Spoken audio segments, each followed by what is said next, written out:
Hello all you kneaders, crocheters, and fiber enthusiasts. Welcome back to our channel Lola Loops and Stitches. I'm Jessica and today we are diving into the wonderful world of superwash and non-superwash yarn. We'll be discussing their meanings, treatments, pros, cons, ideal projects, and the crucial role of a gauge. So let's get started.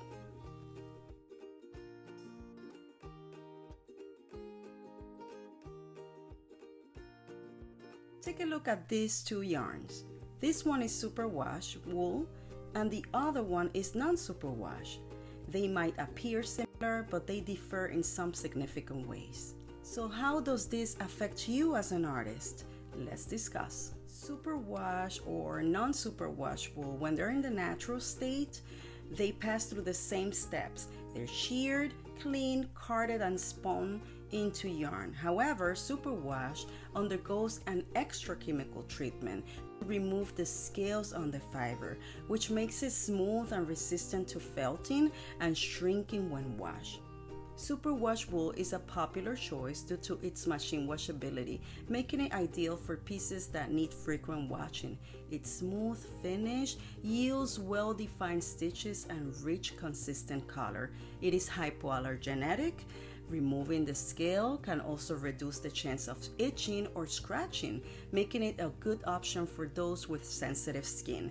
But the downside is that it can lack the classic woolly feel, and its production process isn't the most environmentally friendly due to the chemicals involved. Non-superwash wool, on the other hand, offers an authentic rustic texture, a trendy boho look.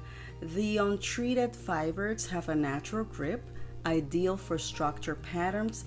It's more environmentally friendly. However, the natural scales on the fibers can result in rougher or scratchier texture, which can be less suitable for projects that require a soft or delicate touch, such as baby items or blankets. It also requires careful hand washing and flat drying, and colors may be a bit less vibrant. Now let's talk about gauge. But before we continue, don't forget to like this video and subscribe so you don't miss any of my content. Also, if you click below in the description, you're going to find a blog about this topic. Check it out.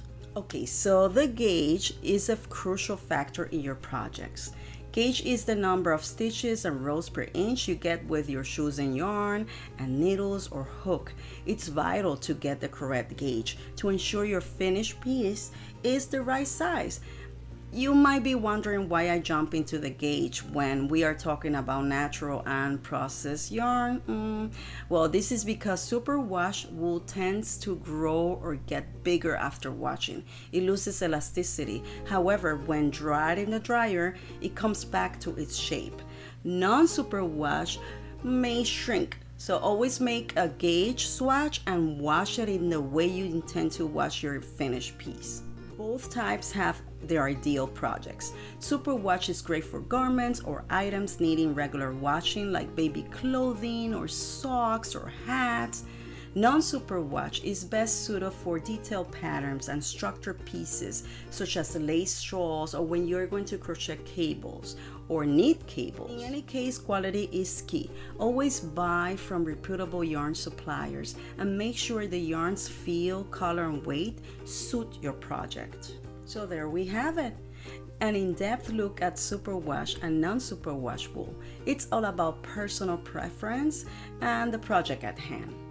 No choice is wrong as long as you are enjoying the process and loving the results. Thanks for joining me on this journey into the yarn universe. If you found this video useful, please give it a thumbs up and share it with your fellow fiber lovers. Until next time, keep these needles and hooks busy. Bye-bye. Hey, check out my other videos where I'm showing necessary skills needed to grow faster in the crochet world. You can find Lola Loops and Stitches on Pinterest, Twitter, Facebook, and Instagram.